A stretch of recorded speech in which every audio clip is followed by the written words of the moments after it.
Hey guys, Veronica, Andrew, and Nate here. We are Foodies Watching Movies, a podcast dedicated to awesome movies, great food, and that's about it. Check us out on the JIC network at www.journeyintocomics.com. Maybe throw some money over to our Patreon. So we can eat this week. And now, your feature presentation. The following is Journey into Comics. Journey into Comics. Journey into Comics. Journey into Comics. Journey into Comics. Journey into Comics. Network. Production.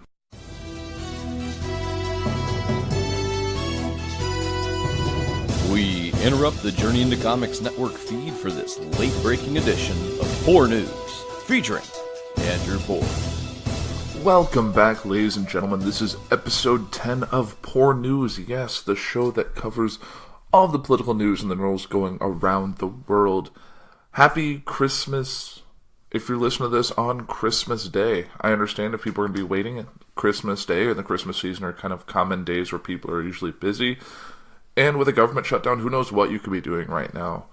But hopefully you're enjoying yourself, having fun with family and friends, and doing whatever you usually do on days like today.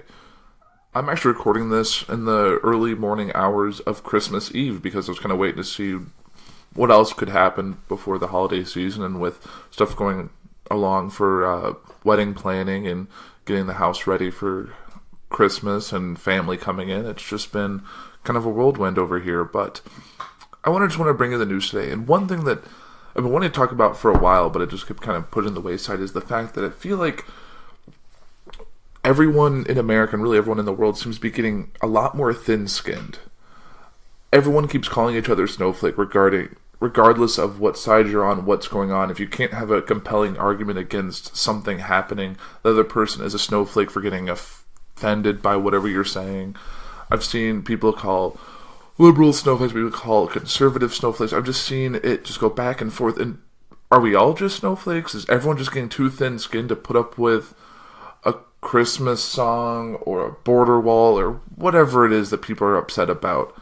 And don't get me started on this whole border wall thing or this GoFundMe where it's already raised like almost $5 million. Which is funny enough, though, that I saw recently on Twitter that they said they were almost to $5 million, which is half of their $1 billion goal. So at least their math skills are on point, right, everyone? But like I said, I feel like everyone has just become so thin-skinned. I've watched so many interesting Twitter posts that the comments will just get bloody and calling everyone a snowflake or entitled all this back and forth, and it's just nonsense. So I kind of wanted to do some digging to figure out why. Sorry, because like I brush a lot of this stuff off. It doesn't bother me. Like the whole thing with "Baby It's Cold Outside" or so that it's like, okay, it's a song from a different generation. You can't look at something from the past and putting it in modern context. If someone tried to re-release a new version of that song, sure, then be upset about it. But the 40s was a different. I think that's when it came out. The 40s. It's been quite a long time ago. It's like taking offense to a Peanuts comic strip from 1952. Cool, you don't like it, but it's been 60 years. Just calm down. I don't know. But I feel like just everyone is getting so thin-skinned. I don't get what the point is. Just don't worry about it. If it's not a big deal, don't make a big deal out of it. People just keep making mountains out of molehills, and I think we just need to move forward and not nitpick or fight about the small stuff and focus on the big stuff. We're almost into 2019. That's where our focus should be. Not about this little inner squabbling about things that don't really matter. I don't know. That's just my 2 cents. I got 2 articles here I'm going to talk about that I feel encompasses that I'm going to go into, since the end of the year, some 2018 year in review, and then kind of transition out of it. So, yeah. So this will be the last Puhr News of 2018. 2019 is going to bring some big changes to myself and probably the network as a whole, but we'll kind of see where that ball lays after we play it. So, but jumping in, this is an article I found from, these are both from early this year because I was trying to find an article that kind of talked about it. This is an article from the Daily Campus by Karen Blaunstein. It says, either everyone is a snowflake or none of us are. This is an opinion article. I just found it kind of interesting. So let's see. Linda Sarasora, social activist and Women's March organizer, was invited to speak at UConn Women's Center on Wednesday, March 7th. While the event was canceled at the last minute due to weather conditions, it triggered a great deal of controversy on campus. The event's main focus is the women's right and advocacy for gender equality, so Sarsa, a co-chair of the 2017 Women's March, was a well-suited speaker to host. It is important to recognize and emphasize her progressive bona fides, but to also recognize that disapproving of her advocacy does not make an individual opposed to all of her views. Sarsa's relatively popular views regarding the Women's March and against racially profiling terrorism were not the reason for controversy, but her advocacy towards more sensitive political topics. Most of the disagreement with Sarsa comes from her aggressive anti-Israel beliefs, which is highly likely to directly offend or threaten Israeli students and Jewish life on campus. Taking into account the bold anti-Semitic incidents taken on campus, especially one that took place in September of 2017 near the Hillel House, a car drove by a student near Hillel on campus, and the girl sitting on the back seat yelled derogatory comments at a student wearing a kippah. Not sure what a kippah is, but okay. With aggressive encounters like this occurring, it's important that the university's administration ensure that every student feels safe and comfortable when a speaker with radical views like Sarsa is invited to speak. Similarly to Ben Shapiro, views held by Sarsa pose a threat to students which should be taken seriously by the university. If administration made the decision to send out emails offering the full support of mental health services with the arrival of Shapiro, they should have done the same for Sarsa. Otherwise, the university is presenting a bias in the support it offered to the student body. And while some students feel safe and welcome, some may feel even more threatened. Expressing radical views should not be banned on or avoided on campus, but fairly conducted to optimize student safety on campus. With this in mind, it is also very natural for people to be offended by many political views, especially in a college environment. The term snowflake, for example, is a strategy used by radical speakers to delegitimize the offenses taken by people who disagree with or are threatened by their beliefs. Despite popular belief, this notion goes both ways, liberal and conservatives. The conflict between these two groups has grown beyond political discrepancies and towards outright detestation of one another, which inevitably leads to labeling and profiling individuals who take offense from a given argument. Instead of accusing those who are offended by a given view of being too sensitive and labeling them snowflakes, people with opposing views should focus on advocating their beliefs without attacking the opposition. In reality, a person cannot be distinguished as a snowflake because everyone can take offenses from everything.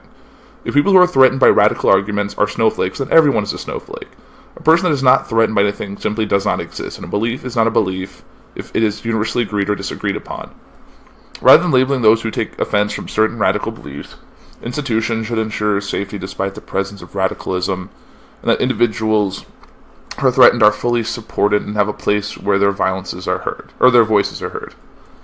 Now, there's good takeaways. Like the last couple paragraphs of this lesson, I really don't think there should be like emotional support services when a speaker that you disagree with comes on campus. That seems a little extreme, a little like coddling someone who's at least 18 to 22 if they're on a college campus and should be grown enough to handle a large speaker. Yes, people shouldn't be inflamed or justified in doing actions if they were kind of feel empowered by that speaker. That's a whole other thing. But I feel like when I was in college, speakers came to campus. I sat in the audience of two Republican candidates of the 2012 election cycle. Mitt Romney came to my campus, and I sat through that. And Rick Santorum came to campus, and he came to the city I was in, and I went to that. I've never sat in on a presidential speech, and Republican candidates were the one who came. Actually, I think went to 3 of the 4 Republican candidates at the time. I saw Romney, Santorum, Ron Paul, because he went to U of I and I was close enough to it. Although I didn't see was Newt Gingrich at the time, but it's Newt Gingrich, who really cares. But that was kind of, like you can see people you disagree with. I remember when I was sitting next to a friend at the time at that Mitt Romney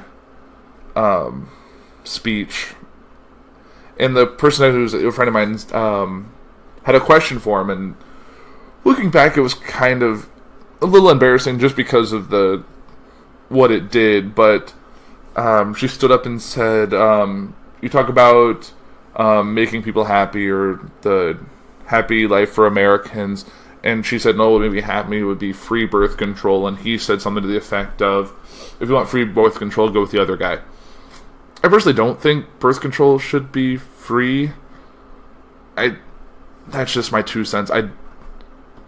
Nothing should be free. Maybe it shouldn't be taxed the same way everything else is, the same way like the pink tax is going around about how feminine hygiene products shouldn't be taxed, but I feel like everything is taxed, so I don't know. But maybe it shouldn't be taxed, but I don't think it should be free by any means, or that's just my 2 cents. But it's embarrassing, but like everyone's entitled to their opinion, and you shouldn't be able to delegitimize their opinion based on your opinion. It's just kind of how I feel about it. But I don't know, a lot of people are just thin-skinned, so they'll find issues with that, or people regarding the like Planned Parenthood, people are upset about that. It just, I don't know, people are just too upset about certain things. Here's another article from the Californian. America has become a nation of victims. The land of the free and the home of the brave is now the land of the aggrieved and the home of the picked on. The motto of the United States is no longer e pluribus unum. Sadly, it's become, hey, I was wrong, get my lawyer on the phone. Or recently, south of the Mason-Dixon line, let's grab clubs and tiki torches and go make trouble. America has become a nation of victims. The people who, a decade ago, might have scoffed at the idea that others who were victimized by societal norms, generational poverty, and institutional racism have now themselves joined the pity party and donned the cloak of victimhood. Nursing a grudge is now not just for minorities. Sorry, my article kind of freaked out for a second. Gotta love ads. America's not become a nation of victims. The same people who a decade ago might have scoffed at the idea that others were being victimized. I kind of read that part already. Nursing grudge is not just for minorities anymore. Conservative white males have gotten in on the act. As they rail against globalization, corporate greed, immigration, political correctness, the anti-Confederate statue lobby, affirmative action, and the man in the moon. Those who for years shrugged off the notion that there were lingering racial and ethnic discrimination against Latinos and African Americans now insist that they are rampant to reverse discrimination against white people. As they often do, politicians make the situation worse by giving people easy outs. And these days, as always, many people are glad to have excuses for their failures, setbacks, and shortcomings. The bad guys are the banks, the rich, the corporations, the immigrants, the global market. Victim anthems have been penned by Bruce Springsteen, who in concert introduced his haunting ballad Youngstown about the battered town in northeast Ohio as a story about losing everything even when you work hard and play by the rules. A couple of generations ago, America survived tough times by hustling, believing in themselves and working harder. Today, this is the pep talk for the downtrodden. Lost your job? The culprit is a racial quota or greedy boss or foreign worker. You're the victim. That's a major takeaway from recent events in Charlottesville, Virginia. This is obviously a dated article. Hundreds of young white men who, intoxicated by a cocktail of entitlement and white privilege, expected to be running the country by now, instead feel as the country is running over them. They worry that a society that pushes diversity, espouses liberalism, and worship at the altar of political correctness doesn't have any room for them, and the last thing they want to do is look in the mirror and take responsibility for their own lives. So they picked up torches and marched and shouted, "You will not replace us, Jews will not replace us." This rank bigotry and anti-Semitism made others people feel victimized because they somehow thought they had a right to go through life without ever being offended by anything. The offended staged counter-protests, which made the original protesters feel victimized as if their right to free speech were being violated, and so on. The land of the free and the home of the brave is now the land of the aggrieved and the home of the picked on. The transformation is much more important than the question that captivates the attention of the left and the media, as if there were a difference at this point. Do we have a white supremacist in the White House? A lot of my Latino and African American friends are convinced we do, but I think they're wrong. What do they know? Some of them said the same thing about every Republican president since Ronald Reagan, while turning a blind eye to outright racists in the Democratic Party. Also, Donald Trump has been in the public eye for more than 30 years, donating money to the civil rights groups, posing for pictures with Jesse Jackson and Al Sharpton, and supporting Democrats. I personally never heard anyone say he was a racist or a white supremacist until he became a Republican. That smells fishy. Besides, Trump presidency has an expiration date. In a few years, we will wake up from this national nightmare. It's the culprit of victimhood that America should really be worried about. It wasn't just Trump, white supremacists, the media, local police, and activists on the militant left who emerged from the Charlottesville fiasco with their reputations sullied. The American spirit also took a terrible beating. When did the greatest country on earth stop being a place where people with nothing but hunger for a second chance come could come to work hard and build a new life, when did it become a place where everyone pushes their own set of grievances? As an American, none of this makes sense. I thought we were made from healthier stock. There's, like the previous article, this article has some stuff I disagree with, but at this point, you can't blame another set of people, another group, something that makes you can't make yourself the victim. I had friends growing up and in college who always felt they were the victim regardless of the situation they were in, that there has to be a reason for why things aren't going their way. And I feel like that's a lot of what people in this country are feeling right now. People feel like they need some reason, that like it's not just you did something wrong, it's that something has happened to you, and that's your reason for this problem. I always think back to that old South Park bit that I think they've brought up. I'm very behind on South Park. I've never really regularly watched the show, but it's that whole, the guy going, take our jabs. Yeah, but they being like immigrants or people who are just taking your jobs, but I think in that episode it was the illegal aliens were actual aliens or people from the future. I don't really remember, but people got to stop being victims or playing the victim card to get their way. It's like when, I don't know, I just am kind of sick of everyone being so thin-skinned. People just need to grow up, have a good sense in argument, and if your argument point is not being proven, you can't just attack the other person or bring up stuff from the past. Like, 2016 is not an excuse anymore for your behavior, how you think something is going. 2016 is in the past. 2018 is about to be in the past. You just need to grow up and move forward in 2019, put your head on straight, and let's go forward. And I think that's done with my ranting for today, and let's talk about 2018 in review, because, like I said, 2018 is about over. A lot of stuff has happened. A lot of stuff you probably forgot happened this year, because a lot has happened in 2018. And now I have, I believe, 2 or 3 articles here that kind of summarize 2018, at least in the Trump and political sphere, as well as kind of the year of media in review. And since this is a podcast that covers the news, is technically part of the media, it kind of is worth sharing as well.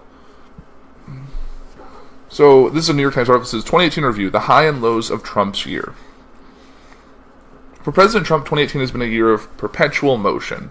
He has ride over a near constant turmoil, and he has increasingly relied on his own instincts. In just the last week, the flurry of activity has rocked the government, the military, and the markets. 2 of our White House correspondents write, at the midpoint of his term, Mr. Trump has grown more sure of his own judgment and more cut off from anyone else's than at any point since taking office. Here is a look at major events and some high, some low, that have undoubtedly shaped Mr. Trump's thinking heading into 2019. In January, surprise, surprise, the government shut down for 3 days starting at 12:01 a.m. on January 20th. Days later, Mr. Trump delivered his first State of the Union address. Balking at an immigration deal, Mr. Trump asked lawmakers in the Oval Office why there were so many people from shithole countries coming into the United States rather than from places like Norway. I totally forgot that was in 2018. It's been such a mess of a year. In February, Michael Cohen, Mr. Trump's longtime personal lawyer, said that he had paid $130,000 out of his own pocket to Stormy Daniels, a pornographic film actress who had claimed to have had an affair with Mr. Trump. Also in February, a gunman opened fire at Stoneman Douglas High School in Parkland, Florida, killing 17 people. House Republicans released a secret memo accusing the Russian investigators of bias. The government shut down again, this time only for a few hours. Hope Hicks, the White House communications director, told House investigators that her work for Mr. Trump had occasionally required her to tell white lies. A day later, she announced her resignation. In March, Mr. Trump, defying opposition from his own party and protests from overseas, signed orders imposing stiff and sweeping new tariffs on imported steel and aluminum. God, I remember that, and the whole rising of alcohol prices when we need it most. Also in March, Secretary of State Rex Tillerson was fired to be replaced by Mike Pompeo, and H.R. McMaster, the President's National Security Advisor, was forced out and replaced by John R. Bolton. The March for Our Lives rally, one of hundreds of protests held across the world, took place in Washington to call for action on gun violence.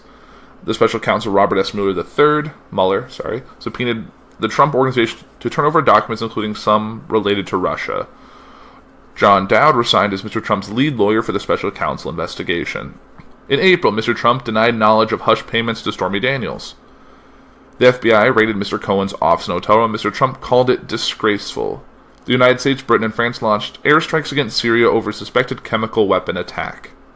Mark Zuckerberg, the Facebook chief, testified on data privacy and other issues before Congress. In May, Mr. Trump pulled out of the Iran nuclear deal.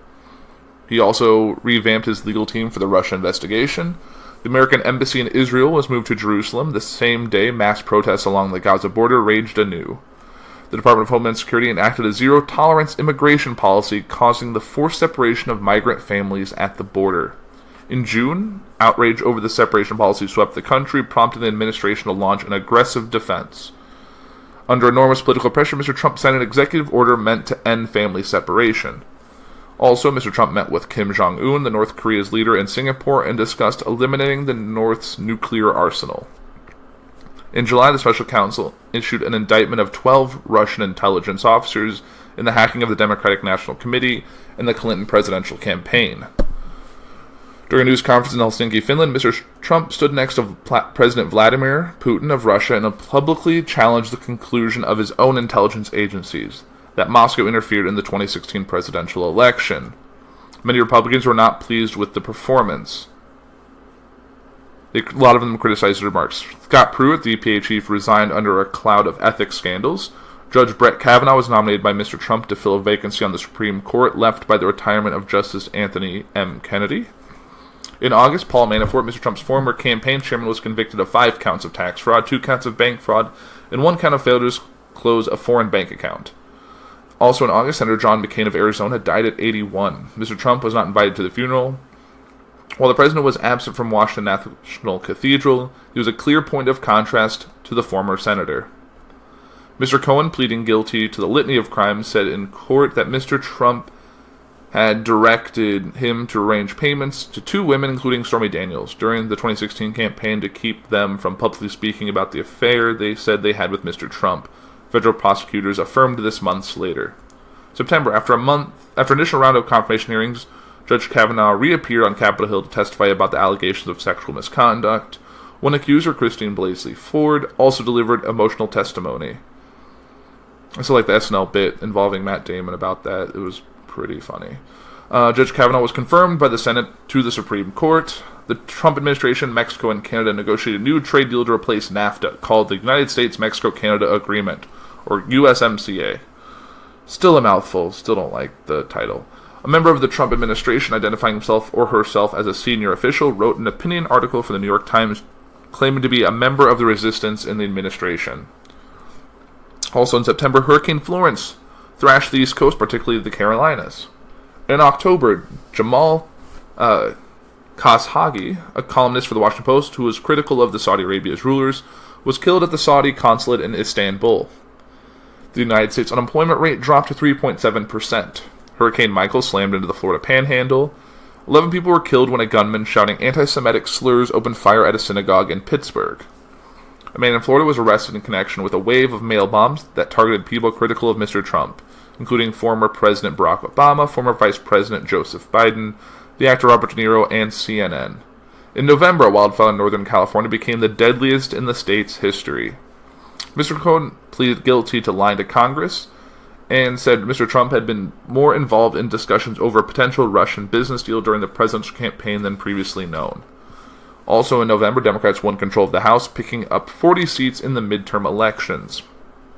Attorney General Jeff Sessions was forced out of his post. Matthew G. Whitaker stepped in as the acting Attorney General. The next month, Mr. Trump nominated William P. Barr for the job. Also, the 41st President George Bush died at age 94. Mr. Trump was invited to the funeral but did not speak. In December, the First Step Act, a criminal justice overhaul, passed with bipartisan support. Days before the deadline for a new spending bill, Mr. Trump, Vice President Mike Pence, Senator Chuck Schumer, and Representative Nancy Pelosi greeted journalists in the Oval Office for a photo opportunity that morphed into an extraordinary on-camera policy debate. It's actually pretty entertaining to watch. Mr. Trump announced that John F. Kelly, the Chief of Staff, would leave the administration. Mick Mulvaney, his budget director, would fill the post as acting Chief of Staff. Ryan Zinke, the Interior Secretary, was also ousted. Mr. Trump abruptly ordered the removal of American troops from Syria and a drawdown of forces in Afghanistan. The next day, Defense Secretary Jim Mattis resigned, writing Mr. Trump a letter saying the president deserved a defense secretary whose views were, quote-unquote, better aligned with his. Mirroring sharp declines in other stock markets, the tech-heavy Nasdaq entered bear territory, down almost 22% from its August peak, which is quite a lot for that market. The government partly shut down for the third time this year after Mr. Trump made clear he would not accept a spending bill that did not include $5 billion in funding for a wall along the southern border.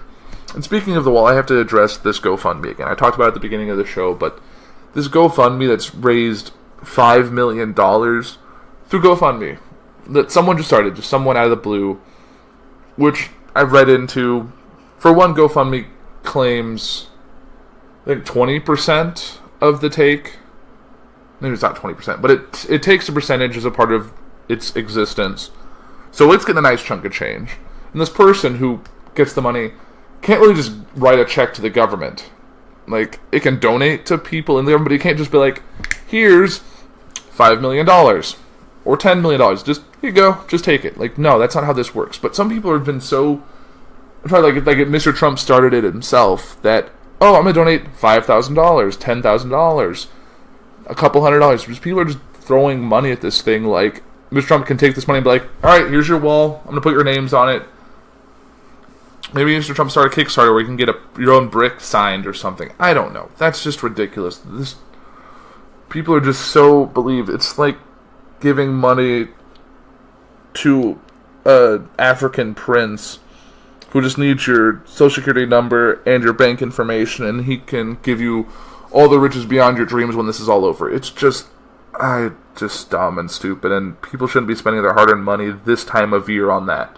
Especially with the whole IRS thing, everyone's probably going to get hit hard with back taxes from all of the stuff made with the rewriting of the tax code right before the tax year started in 2018. So, yeah, don't be doing that. People are regretting that come April 14th, 15th, I can't remember. Whatever that date is in April, you have to file your taxes by.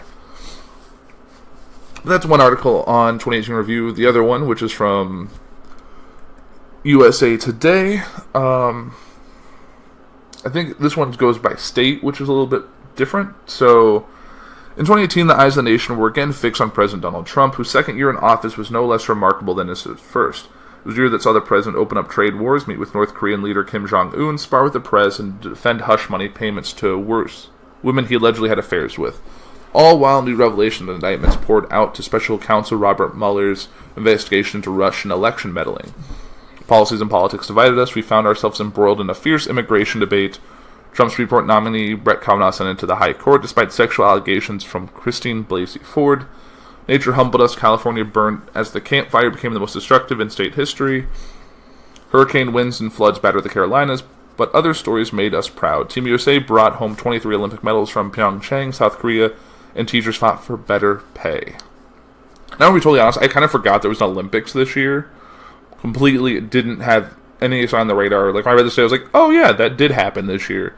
2018 has just been a year full of craziness and so much news that a big headline that would have been running for weeks 5-6 years ago now can be gone in a 48-hour news cycle. We exercised our rights voting in the most tumultuous midterms in years. Democrats gained control of the House, Republicans expanded their Senate majority, and voters made history, ushering into Congress many firsts for women and minorities. Then we end the year with a solemn goodbye, funeral services for George H.W. Bush, where farewell not only to a former president, but also to a generation. And I've actually been reading this book, The Last Republicans. It's a story about George H.W. Bush and George W. Bush, highlighting the last Republicans in a pre-Trumpian world. A lot of the Republican Party post-Trump is going to be radically different than we saw in the previous Republican administration. So it's a really interesting read, and it's a little bit biography, a little bit political, and I'm enjoying it so far. It's been a slow read because I just haven't had the time to really get into it, and I'm doing it as an audiobook that's on CD, so I'm only listening to it in the car. But that's beside the point. Back into this one. After another eventful year, USA Today revisits one story from each state that moved us, the big news, the big investigations, and the moments we can't stop talking about. In Alabama, Jeff Sessions, the Russia investigation's high-profile White House departures. The former Alabama senator beleaguered tenure as U.S. Attorney General finally ended November, one day after the midterm elections.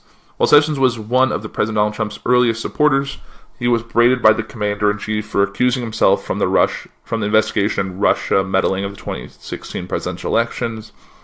Sessions' departure was just one of the many notable firings and resignations from the Trump administration in 2018, including Chief of Staff John Kelly and Secretary of State Rex Tillerson.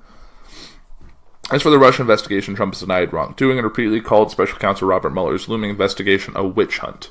Earlier this month, Trump's former personal attorney, Michael Cohen, was sentenced to 3 years in federal prison, the first sentencing for a member of the president's inner circle and the one that could hold legal perils for Trump. In Alaska, massive quakes turned disaster into a learning experience. A magnitude 7.0 earthquake that struck near Anchorage on November 30th sliced open roads, knocked out power, and damaged buildings. Over 3,000 aftershocks have rattled the region, though no deaths or serious injuries were reported. Meanwhile, recovery efforts made more difficult by the cold have become the envy of the nation after work crews repaired major road damage within 4 days after the quake. Delivery of food, supplies, fuel, and other cargo had not been interrupted, according to officials who said the crews would do the majority of their work in the summer to ensure long-term sustainability. In Arizona, you're telling me that my assault doesn't matter, contentious Kavanaugh hearings. Christine Blasey Ford testified with quiet, measured emotion that Brett Kavanaugh forced her onto a bed and tried to remove her clothes at a party when both were teens. Kavanaugh yelled, cried, and interrupted when it was his turn in front of the Senate Judiciary Committee. A day later, a protest who said she was sexually assaulted approached outgoing Republican Arizona Senator Jeff Flake in an elevator.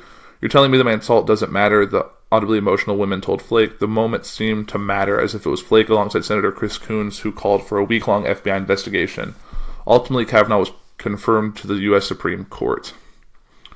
In Arkansas, viral photos show a brother saying goodbye too soon. As Arkansas family tragic photo captured the heart of nations in June as it showed the moment a brother said goodbye to his dying little sister. Adeline Scooter Ford lost her battle with a rare brain tumor, but her siblings got one last chance to spend time together. Jackson Sick rubbed his sister's head as she grasped his hand. Then Jackson said goodnight. Addie was Jackson's playmate, his best friend, his little sister. Father Matt Suter wrote on Facebook, "This isn't how it's supposed to be." Though her condition worsened, the rare tumor took her life hours later. The family found hope. She wasn't in any pain at the end, her father wrote. Well, that's just heartbreaking. In California, wildfires devastate the Golden State. 6,228 wildfires, over 876,000 acres charred, at least 100 deaths. California was devastated by historic blazes this year, which will likely impact the state for decades. In Northern California, the Camp Fire, the deadliest and most destructive in state history, killed nearly 3 times as many people as the Griffith Park Fire, a record that stood for 85 years. And the worst may yet to come. According to a new study, wildfires in California may be more commonplace with a brutal combination of hot and dry weather linked to climate change. Meanwhile, homeowners affected by the deadly blaze face dilemmas on whether to rebuild in high-risk areas repeatedly ravaged by fires. In Colorado, most inhumane and vicious crime, no parole for dad who killed pregnant wife and 2 kids. Christopher Watts gave an emotional TV interview the day after his pregnant wife and her daughters were reported missing in August, pleading for their safe return. Shortly after he was arrested and charged in their gruesome deaths, Watts drove the bodies to an oil field and buried his wife in a shallow grave. He shoved Bella and Celeste in 2 separate oil tanks, pushing their bodies through openings that were only 8 inches in diameter. In November, the suburban Denver dad was sentenced to 3 consecutive life terms in prison and 84 additional years with no possibility of parole. In Connecticut, teacher fired for running student fight club. Entirely missed this article. A former substitute teacher at a Connecticut high school was fired and faced charges after police discovered he was running a fight club inside of his math class. Ryan Fish, 23, encouraged high school students in Montville to physically battle as students recorded the fights and cheered. Police became involved when a social worker reported a 15-year-old student was traumatized after being robbed and beaten by his classmates. Fish was fired from his position at the school and faced felony and misdemeanor charges associated with child endangerment. Those charges will be dropped if Fish completes the state's accelerated rehabilitation program, a judge ruled in October. In Delaware, virtual reality lets chemo patients ditch sterile hospitals for tranquil woods. As poison dripped into her veins, Kathleen Krakowski heard birds chirping and watched leaves sway in the wind. Krakowski, a breast cancer patient, sat in chemotherapy at the Helen F. Graham Cancer Center and Research Institute in Newark, but she gazed into a serene forest with virtual reality headset. Doesn't look fake at all, she said. Patients could sit on the beach or admire a mountainside, forgetting, if only for minutes, the sterile hospital room and deadly illness, nurses said. More health-focused VR programs are coming to ease challenges for women in labor and those in chronic pain, too. VR companies VR Health and Oculus announced in September. In Florida, they witnessed a mass shooting at school, then they marched for their lives. Parkland became a site of a mass school shooting when former student killed 17 people, including students. A football coach and athletic director at Marjorie Stoneman Douglas High School on Valentine's Day. Police arrested Nicholas Cruz, who now faced the death penalty among other charges. Cruz was known to police who had received 18 calls between 2008 and 2017 warning about him. Some directly concerned about him opening fire at school amid criticism. An armed school resource officer who never went into the school during the shooting retired, but Parkland students emerged from the tragedy, fueling a movement and marches against gun violence. Across the nation that also targeted NRA-backed candidates in midterm elections. The students were recently awarded a Global Peace Prize and praised as true changemakers. In Georgia, Brian Kemp wins and Stacey Abrams sues. When many Americans were asking who to vote for on election day, claims of voter suppression left some Georgians asking whether their votes would be counted fairly. In a close race, Democrat Stacey Abrams vied to become the nation's first black woman governor, while Republican Brian Kemp sought to maintain his party's control of the office. Kemp won, but both sides claimed foul play by the other. Abrams accused Kemp of trying to suppress Democratic votes as the Secretary of State by removing voters from the rolls. Kemp's office said it was investigating Democrats for what it called a failed attempt to hack the registration system. The fight isn't over, as an Abrams-backed group recently filed a federal lawsuit asking the judge to order fixes to what it says are deep-seated problems in the state's election system. In Hawaii, false alarms and ballistic missiles alert rattles Hawaii. Hawaiians were sent scrambling one January morning after emergency alert notification warned of an incoming ballistic missile threat. Residents and vacationers ran for cover and called loved ones thinking death was imminent. The only problem, their alert was an error. Officials knew within 3 minutes that the error had happened, but it took 38 minutes to send one of the false alarm messages. The unsettling notification came after months of aggressive rhetoric from North Korean leader Kim Jong-un, who had threatened to strike the United States. President Donald Trump later met Kim to discuss a denuclearization at the much-hyped summit in Singapore. A historic handshake between the two represents the first time a sitting U.S. president met with a North Korean leader and a major breakthrough in decades of tensions. In Idaho, inspiring photos show an Idaho boy's simple patriotic gesture. An Idaho boy who protected the American flag with his body stirred the patriotism of the nation in September. Fifth grader Jack Lebrecht lay on the ground under the flag as two other boys struggled to fold it on a windy day.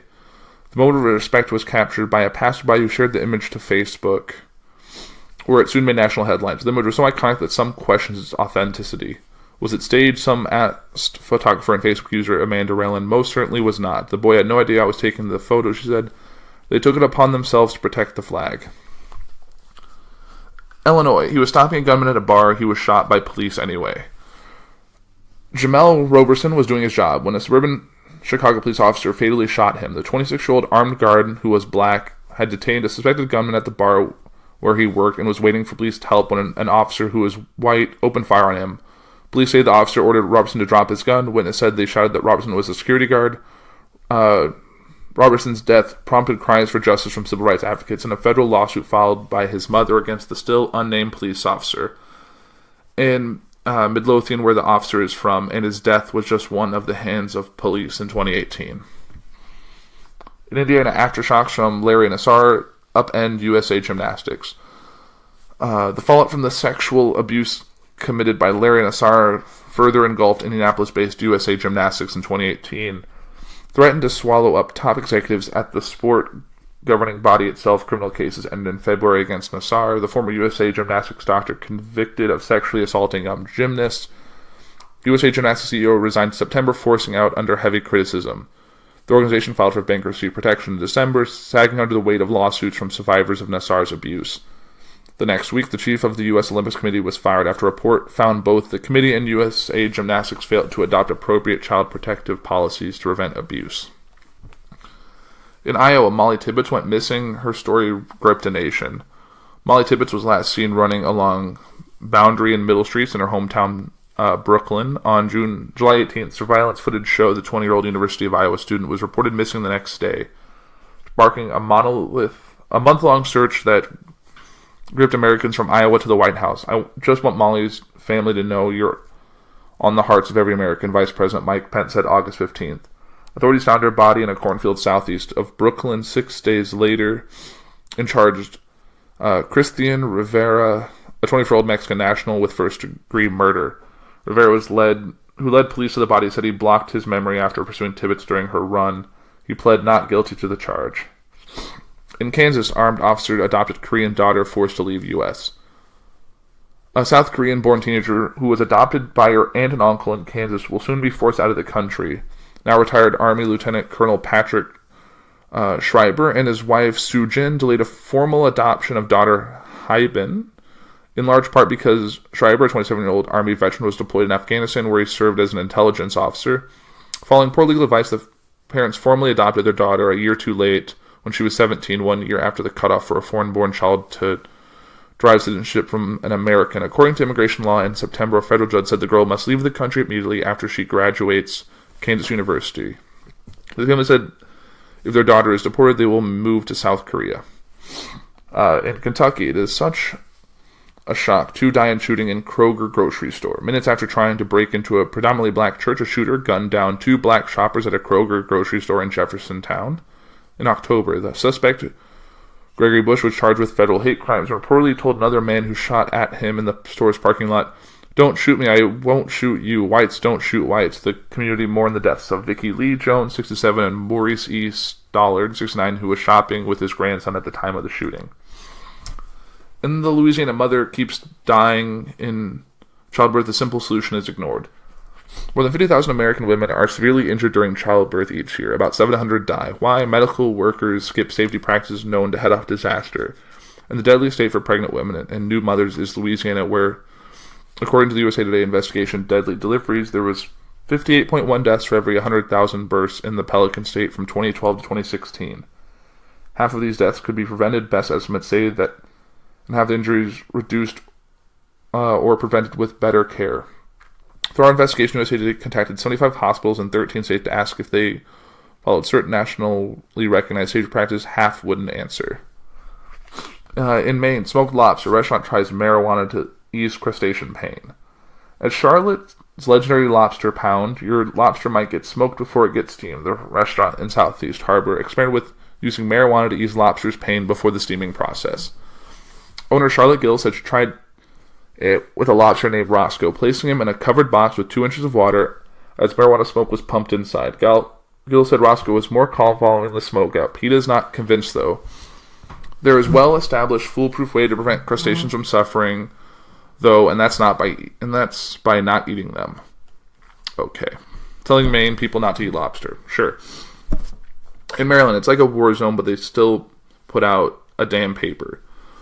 The shooting was like a war zone. 5 newspaper employees were killed when a gun with a grudge opened fire on the Capital Gazette in Annapolis. The victims, assistant editor and columnist Rob Hiason, special publications editor Wendy Winters, writer John McNamara, editorial page editor Gerald Fishman, and sales assistant Rebecca Smith.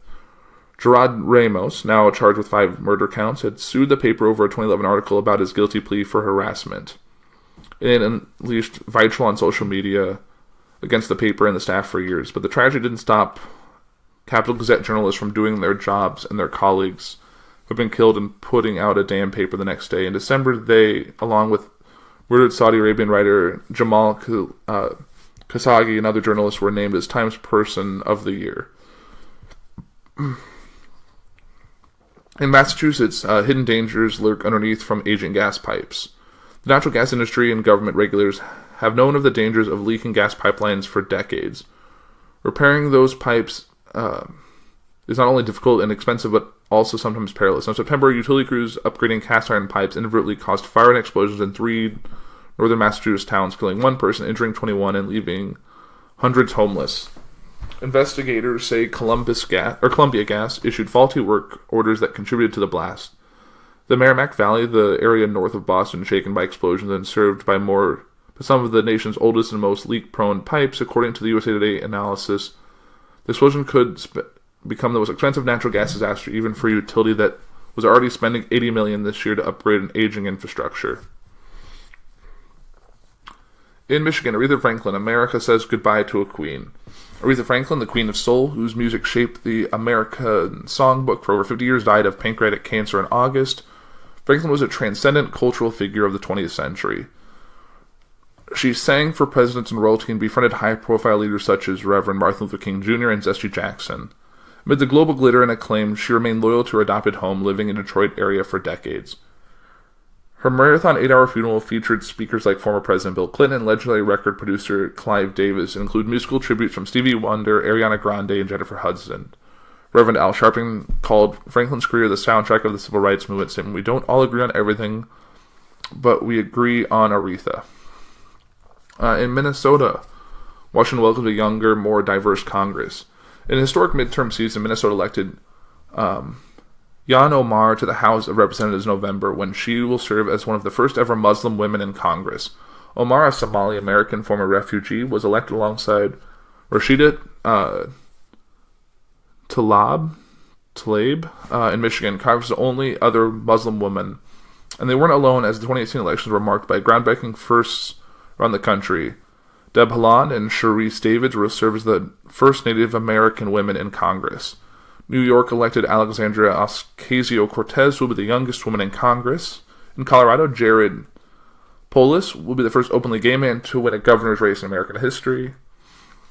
In Mississippi, searching for answers, the FBI reopens the Emmett Till case after 6 decades. 63 years had passed since Emmett Till's gruesome murder, but the FBI announced in July it was reopening the investigation into the black teen's historic death after receiving new information. Till was visiting relatives in Money in 1955 when a white woman, Carolyn Bryant Donham, accused him of sexual harassment. Till's body, beaten and shot, was found 3 days later, igniting a national debate about race and violence. Today, his family is still searching for the truth. "We want the process to work and we want justice to prevail for Emmett." Deborah Watts, Till's cousin, told USA Today, "They cannot just be forgiven." In Missouri, a duck boat tragedy. 17 people die, including 9 from same family. In July, an amphibious duck boat capsized during a severe storm on Table Rock Lake in Branson, leaving 17 dead, including 9 members of the same family. "My heart is very heavy," said Tia Coleman, who lost her husband and 3 kids and was one of the surviving members of the Coleman family aboard the boat. Duck boats have a long history of serious accidents, leaving more than 40 people dead since 1999. As part of the investigation into the incident, the duck boat's captain was indicted on criminal charges last month. In September, Tia Coleman filed a lawsuit against the boat operations and manufacturer. In Montana, Border Patrol agent questions women for speaking Spanish. 2 U.S. citizens at a northern Montana gas station were questioned by a U.S. Customs and Border Protection officer for speaking Spanish earlier this year. Ana Suda captured video of the now viral encounter where she and her friend were asked for identification because of the language they were speaking inside a convenience store gas station about 35 miles south of the U.S.-Canada border. Suda accused the agent of racial profiling, responding to questions about the incident and whether or not to speak Spanish publicly. Acting CBP Commissioner Ronald Vitello later said it's not something people should be concerned about if they're here legally. That's something you shouldn't say. In Nebraska, please forgive me, first ever fentanyl execution in Nebraska. The first person who ever executed in the U.S. using fentanyl had 3 last words for his witnesses. "I love you." Gary Dean Moore died August 14th from a fatal mixture, including the drug. The first such execution in the United States and Nebraska's first ever lethal injection of any kind. Moore, 68, faced death after killing 2 cab drivers in the summer of 1979. Death penalty opponents feared the mixture with fentanyl, an opioid more potent than heroin, could have inflicted extreme pain had the substance not worked as planned. In a last statement, Moore apologized to his brother, a witness to the first murder. "Please forgive me, Don, somehow." In Nevada, Dennis Hoff, a dead, bombastic legal brothel owner, elected Nevada State Assembly. Nevada voters elected a legal pimp who had died several weeks prior in a November state assembly race. Dennis Hoff was known as a flamboyant and notorious brothel owner, reality TV star, and later Republican politician. A rally for Hoff's campaign took place just hours before his October 16th death at the age of 72. The rally attracted high-profile conservative speakers, including former Maricopa County Sheriff Joe Aparo and Fox News personality Tucker Carlson. Following his death, Hoff remained on the ballot and cruised to an easy victory in his assembly district race. His win kicked off in a lengthy and competitive process to appoint a living Republican to the seat. In New Hampshire, a mystery lotto winner can stay anonymous. A mystery New Hampshire lotto winner who has won a $560 million Powerball prize can remain anonymous Wow. That's a throwback. Remember when Trump said that like 3 months ago? An anonymous judge ruled in March the woman won the Powerball drawing January 6th, and the state's Attorney General office had argued that her identity must be revealed because she signed her name on the back of the ticket. The woman who filed a suit under a pseudonym, Jane Doe, said she made a huge mistake when she signed her real name before contacting a lawyer. The woman could remain anonymous. Had she established a trust, they had a trustee sign the ticket. Her lawyer agreed. In October, the ticket for an even bigger prize, a whopping $1.537 billion Mega Millions jackpot, was sold in South Carolina, but the prize was still unclaimed in November. Someone needs to really claim that. New Jersey. Jersey Shore is back in a year of reboots. Snooki, the situation, the rest of the Jersey Shore's cast returned for a 2-season reboot filled with plenty of duck face and nostalgia for a reality show that premiered in 2009. The cast parted in Miami Beach, Florida, and Las Vegas before heading to where else? Atlantic City. This time around, the cast dealt with more than just the cabs being here. As the show touched on issues like sobriety and parenthood, and Jersey Shore wasn't the only reboot this year. The Oceans franchise, A Star is Born, and a spooky new take on Spring of the Teenage Witch made all the way back to our screens in 2018. In New Mexico, searching for a missing child leads to grisly New Mexico compound. We are starving and need food and water. The message from inside a third world-like compound in New Mexico led authorities to a gruesome discovery. In August, 11 children were rescued amid a search for 3-year-old Georgia boy Abdul Ghani Wahaj, whose father allegedly abducted him. Police found the children with a group of heavily armed Muslims living on property they didn't own in a compound built from wooden pallets. Clear plastic tarps and dirt-filled tires. The toddler's body was later found buried on the site. One of the rescued children told authorities the group leader believed the dead child would be reincarnated to launch an attack on banks, schools, and other corrupt institutions. Now 5 adults from the compound face firearms-related charges and accusations that a group member had been training children in other military tactics. In New York, Trump Foundation to fold under pressure from state. Did President Donald Trump turn his Trump Foundation into a political tool? Allegations officially support a claim that Mr. Trump intentionally used foundation assets for his private interest, knowing that it may not be found in the foundation's best interest. New York Supreme Court Judge Ceylon Scarpula said in a ruling last month that cleared the way for a civil lawsuit against the Trump Foundation. An investigation led New York Attorney General Barbara Underwood to allege Trump used the foundation a little more than a checkbook to promote his businesses and presidential campaign. The lawsuit spurred an investigation of the organization's tax practice by the State Department, and the Trump Foundation agreed to dissolve in December. Add to that the alleged tax evasion and outright fraud by the Trump family, as reported by the New York Times in October. The Times investigation sparked a separate state inquiry into Trump. In North Carolina, flooding from Hurricane Florence ravages North Carolina. Hurricane Florence brought catastrophic flooding to North Carolina and surrounding states in September, causing billions of dollars in property damage and shattering all-time rainfall and flood records in the Carolinas. More than 50 people died in the storm despite warnings from local authorities to evacuate. One North Carolina mayor stormed residents to notify their next of kin if they planned to weather the storm. In the storm's wake, flooding cut off access to towns both large and small. After rain stopped, residents began to grapple with the devastation, including heavy losses to agricultural and animals. And more than 1 million chickens died, fish carcasses needed to be hosed off of roads, and overflowing pig waste created a disgusting, hazardous mess. In North Dakota, Miss America pageant embroiled in controversy. Miss North Dakota, Kara Mund, won the title of Miss America 2018, the first from her state to take the crown.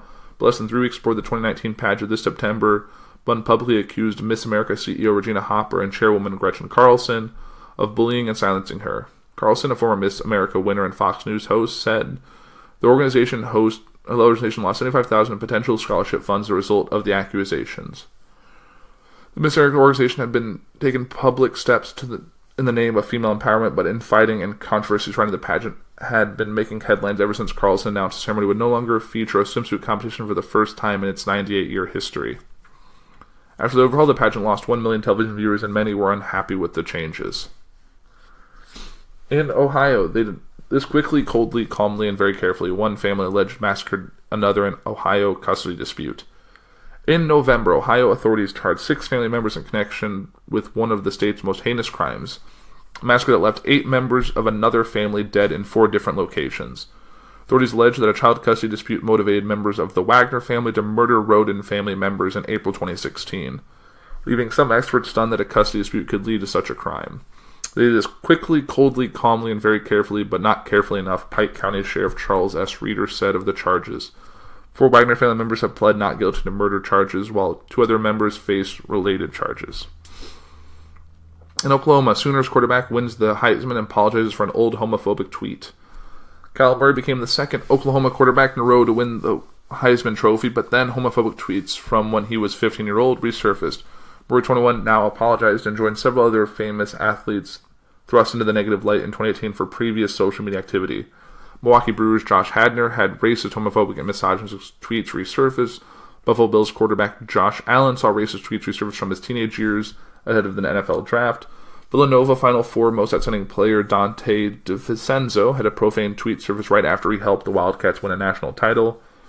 In a world of entertainment, comedian Kevin Hart refused to apologize in December for past offensive tweets, and the resulting crisis led him to recuse himself from hosting the Oscars. In Oregon, protesters who tried to occupy ICE were arrested as immigration backlash continued. Days before the Trump administration's zero-tolerance immigration policy sparked nationwide marches in June, protesters in Oregon were arrested after setting up a makeshift camp on the grounds of an immigration and customs enforcement facility in Portland. A few dozen protesters confronted police with profanities and chants such as, "No justice, no peace, no racist police." Federal police arrested several demonstrators on June 28th, but protests and arrests at the location continued into July. The backlash was tied to calls by some progressives on the left to abolish ICE, a message that helped propel some Democrats, such as Alexandria Ocasio-Cortez, to victory in the midterms. It would also help boost some Republicans who argued against lax law enforcement. In Pennsylvania, the Nazis are here again. 11 worshippers gunned down at the Tree of Life synagogue.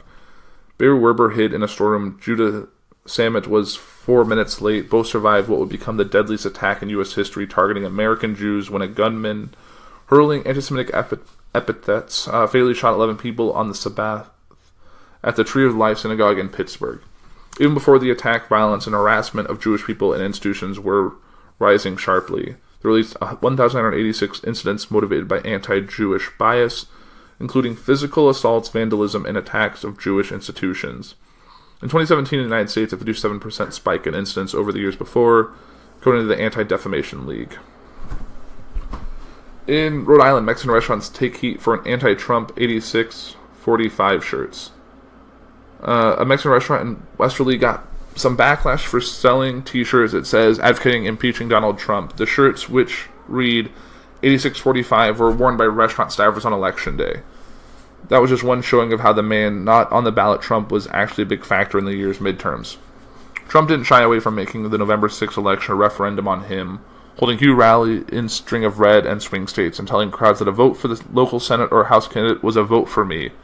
Midterms are often a judgment about the sitting president, but never in modern times did one campaign so hard to make sure it was. In South Carolina, deadly prison riots serve as a rallying cry for reform. Really can't talk this morning. Deadly prison riots serve as a rallying cry for reform. A bloody 7-hour riot at Lee Correctional Institute, a 1,785-bed maximum security prison in rural South Carolina, put the state's criminal justice system back in the national spotlight. The April melee left 7 inmates dead and over a dozen others injured in what is considered the nation's deadliest prison riot in a quarter century. While state officials attributed the deaths to gangs, some blamed the outbreak of violence on living conditions. The 2010 criminal justice reform package allowed the state to close 3 maximum security prisons and slash millions of dollars in annual prison spending from its budget, making the state's prison system among the country's cheapest for taxpayers, but also one of the deadliest for inmates. In August, a nationwide prison strike created in response to a brutal brawl aimed to raise awareness on the lack of mental health and rehabilitation programs in the state. In South Dakota, how a South Dakota man was tied to an alleged Russian spy. Vermilion native Paul Erickson made national headlines when accused Russian spy Maria Batuna, his business partner and roommate, was arrested and charged in Washington in July for allegedly seeking to exploit political groups to try and advance Russian interests. Once a political provocateur, Erickson had virtually disappeared from South Dakota's political scene in recent years, but in March 2015, Batuna reached out to an American matching his description. Prosecutors said Erickson, who reportedly helped shepherd the alleged Russian operative to the National Rifle Association, a conservative political group meetings, and Butina's goal to build a back-channel communication line between Russia and the United States appeared to show some success. Erickson allegedly provided contacts while a Russian official directed her. In December, Bettina pleaded guilty to conspiring to act as an agent for the Kremlin without registering in the United States. In Tennessee, 50 years since King's death, gone but never forgotten. In April, thousands of admirers of the Reverend Martin Luther King Jr. gathered at his memorial to mark 50 years since the assassination of the civil rights leader, whose message of nonviolence continues to resonate across racial and religious divides in our nation. King was shot on April 4, 1968, as he stood on a balcony of the Lorraine Motel in Memphis. The night before his death, witnesses like Clara Esther heard King all but give his own eulogy, saying he had seen the promised land, but he may not get there with you. Its civil rights leader questioned if the U.S. is moving backwards on race relations, saying if King was alive today, he'd be confounded by how little has changed. In Texas, U.S. troops at the Mexico border, migrant caravans, the year in immigration. A large caravan of thousands of Central American migrants brought immigration front and center. The Trump administration vigorously pursued options to restrict or block outright migrants' ability to enter the country, including denying asylum. President Donald Trump also ordered thousands of active duty troops to the U.S.-Mexico border over the summer. Trump enacted and then backtracked on an ill-fated zero-tolerance policy that led more than 2,500 family separations along the border. At the time, the eyes of the world focused on the small city of McAllen, a town with Border Patrol's busiest station for apprehending and detaining immigrants suspected of entering the country illegally. In 2018, the USA Today network also won a Pulitzer Prize for its Project the Wall, a landmark multi-platform project that examined Trump's campaign promise to build a wall on the U.S.-Mexico border. In Utah, U.S. Olympians trained in Utah before medaling in Pyeongchang. Before Team USA brought home 23 medals from the Winter Olympics in Pyeongchang, South Korea, its skiers and snowboarders trained hard in Utah. Park City plays home to U.S. Ski and Snowboarder Center for Excellence facility, where star athletes like Lindsey Vonn readied for the 23rd Games. While Vonn, more widely considered the best female alpine skier ever, returned with just one bronze medal. Snowboarder halfpipe prodigy Chloe Kim and Shaun White, perhaps the best to ever ride a board, both brought home gold, cementing of snowboarding status from outcast to darling of the Winter Olympics. I've actually been to Park City. It's a beautiful place. I've gone there for work, and I've been there in deep winter when it's awesome. I've been there in the summer when it's still pretty cool, but just surprisingly warm. Vermont legalized marijuana. There are now 10 states with legal pot. In 2018, Vermont became the 9th state to legalize recreational marijuana and the first to do so through its own state legislature. Later in the year, Michigan became the 10th. Marijuana has become big business in other states that have legalized it, generating an estimated $1.6 billion in tax revenue. But Vermont had taken a different approach. The state will continue to ban marijuana sales to the general public, and the law leaves an open to a murky question about marijuana gifting. In Massachusetts, which legalized marijuana in 2016, the state opened its first commercial pot shops in November. In Virginia, Amazon chose Virginia and New York for 2 new headquarters. Alexa, what's National Landing? Pretty soon the answer will be the site of one half of Amazon's HQ2. The Giant chose the Northern Virginia region, straddling Arlington County and the city of Alexandria, and Long Island City, New York, as a center for its 2 new headquarters. The November announcement came after 14 months of intense jockeying by more than 230 cities, vying for the honor of playing host to Amazon's second headquarters. Amazon is expected to bring 25,000 high-paying jobs and invest $2.5 billion in each location. This has left many cities wondering what could have been, and current residents worrying their neighbors might bring public transport nightmares and skyrocketing housing prices. Under CEO Jeff Bezos, who is now the richest person in the world, the net worth estimated of $166 billion, Amazon had become the second publicly traded company in the U.S. with a stock market value of above $1 trillion this year. In Washington, the year people decided plastic straws suck. The day of the plastic straws are numbered. In July, Seattle became one of the largest cities to ban plastic straws. Coffee giant Starbucks, headquartered in Washington State, said they would phase plastic straws out by 2020. And some chains like Red Lobster chose only to give out plastic straws upon request. The charges are part of a growing national trend to rid ourselves of what some perceive as environmental waste. The nonprofit group Sailors for the Sea said plastic straws are among the top 10 marine debris collected during an international coastal cleanup, but really seem to love them. America used an estimated 500 million single-use straws daily, according to EcoCycle. Fortunately, we have plenty of eco-friendly alternatives. In West Virginia, there is no incentive to stay except this is home. West Virginia teachers strike. Educators in West Virginia went on strike for 9 days in February and March, capturing the national spotlight and forcing school closures across the state with more than 30,000 teachers and support staff demanding pay raises. Governor Jim Gordon signed a contract agreeing to a 5% raise for state educators. But West Virginia teacher salaries are still some of the lowest in the nation, according to the American Federation of Teachers.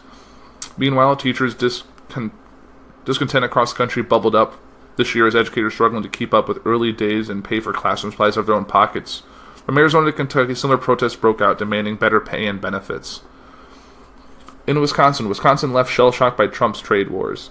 Few states fell into the crossfires of President Donald Trump's trade war more than Wisconsin. It's been catastrophic. Rob Parmentier, CEO of Wisconsin-based boat manufacturer, said in October, retaliatory tariffs from China, Europe, and Canada and Mexico came in response to Trump's tariffs on foreign steel and aluminum. Those trade barriers affected everything from manufacturing of farming, including the state's iconic dairy industry. Wholesale cheese and butter prices slumped in the summer as farmers faced an oversupply of milk and tensions with Wisconsin's top two trading partners, Canada and Mexico. House Speaker Paul Ryan urged fellow Wisconsinites to be patient with the tariffs. Meanwhile, hundreds of dairy farms closed across the state, about 430 by September. That is ridiculous. In Wyoming, Matthew Shepard's ashes find a home. 20 years after Matthew Shepard's death, his ashes found a home at the Washington National Cathedral. Shepard became an international symbol of the violence LGBTQ people in America faced after his death in 1998, when two women savagely beat him and then tied him to a fence near Laramie. In their confession, the assailants said they targeted Shepard because he was gay. Since Shepard's death, same-sex marriage was legalized, as well as the ability of transgender Americans to serve in the military. But LGBTQ advocates say more work needs to be done. Violence against us continues to this day, said Right Rev. V. Gene Robinson, the openly gay former bishop who presided over a service remembering Shepard in October. In the District of Columbia, the Washington Capitals ended DC's more than 20-year drought without a major pro sports title when the team took down the Vegas Golden Knights in the Stanley Cup Finals in June. It was pandemonium in the streets of the nation's capital after the team's 4-3 victory in Game 5, followed by a boozy championship parade and rally on the National Mall days later.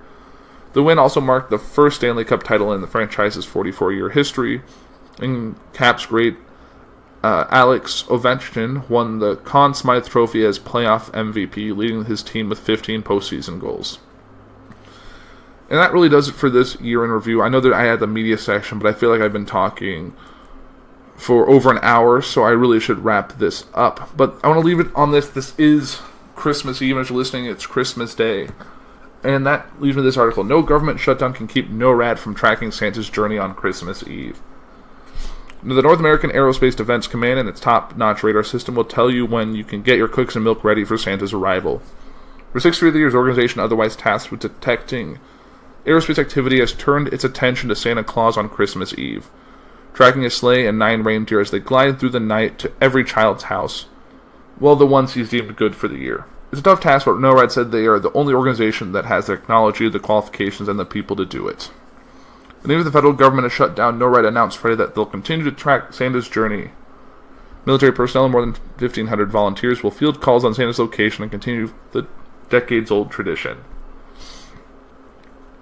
Now, how it started. In 1955, when Colorado-based Sears Roebuck and Company misprinted a telephone number in an advertisement for kids wishing to talk to Santa, they sent dozens of children calling the Continental Air Defense Command Center instead. Colonel Harry Shoup didn't miss a beat. He and his staff spent the night answering calls and telling hundreds of kids where Santa was flying over during the night. Starting a tradition. In 1958, shortly after NORAD was created, they picked it up and have kept it going for decades. Every year, hundreds of volunteers stop by the Santa Tracker Command Center to take calls from kids. Former First Lady Michelle Obama volunteered her help, answering Santa's questions for more than 6 years.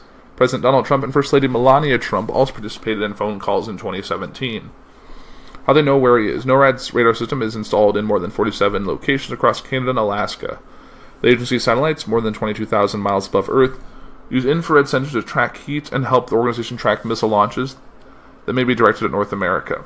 But on Santa's big night, NORAD's radar system is on alert for his takeoff. Once Santa has kicked off his journey from the North Pole, the organization begins using its satellites, infrared detectors to spot Rudolph's bright red nose and keep track of the big journey.